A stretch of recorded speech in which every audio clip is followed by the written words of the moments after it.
We have breaking news tonight. The search for a killer continues at this hour. A woman who shot 2 people on the South Hill and has managed to stay ahead of police so far. Frightening moments today when police told some South Hill residents to stay inside their homes as they searched for that killer.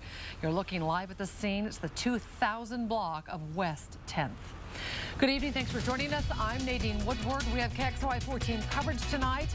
At this hour, our reporters working to gather more information on this developing story. What you need to know is that the attacker is still at large. And we begin with Drew Reeves. He's on the scene of the shooting on the lower South Hill. Our Kyle Simchuk is there as well. He spoke with neighbors. But let's start with Drew. Some brand new information coming in just the last few minutes, right? Yeah, Nadine, we are just learning this information. This is now a homicide investigation here at the scene at 10th and Cannon. The shooting at an apartment complex. Not sure if the shooting was inside or outside, but has left 1 person dead and another is in the hospital in critical condition. We're also just learning new information about the suspected shooter. Police say they are looking for a black woman between the ages of 25 and 35 years old. Last we knew, police were looking for that woman in a northwest neighborhood in the Spokane area, just northwest of here at 10th and Cannon. But there are still unknowns in the situation here. We don't know if the shooter and the victims knew each other or how they could possibly be related. We don't know if this is random, so police are still asking neighbors in the area to stay inside until they know exactly what is going on here. It could still be a very dangerous situation while police search for that woman.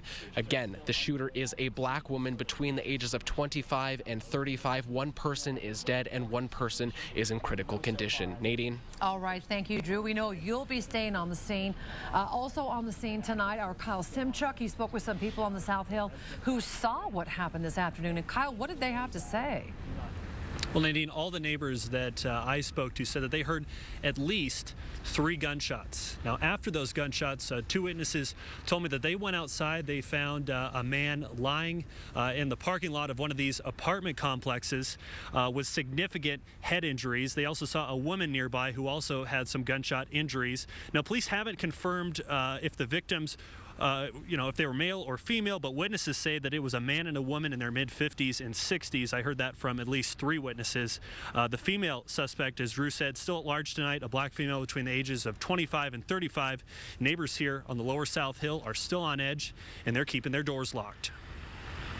It's scary because I've always thought this only happens in other neighborhoods, not mine. But here it is. As soon as we get through here, I'm going to go home and lock all my doors and stay inside. Now, we will continue to be on scene here throughout the night. We are on social media. You can check our website for the latest updates. We'll be back for KXLY 4 News at 6:30, and then also KXLY 4 Nightside at 11. Reporting live on the South Hill, Kyle Simchuk, KXLY 4 News. We will talk to you then. Thanks so much for that, Kyle and Drew. Let's go now to our Hawk Hammer. He is live near Kendall Yards. That's where the search for the killer continues at this hour. A woman, again, who shot 2 people on the South Hill and has managed to stay ahead of police so far. Hawk, now they had been searching that area earlier tonight. What's the latest?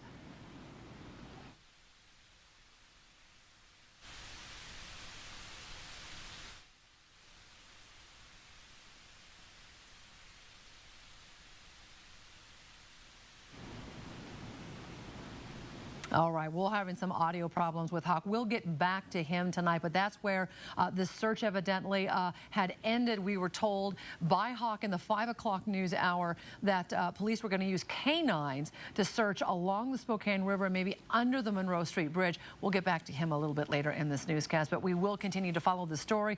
We're going to bring you all the updates just as soon as they become available.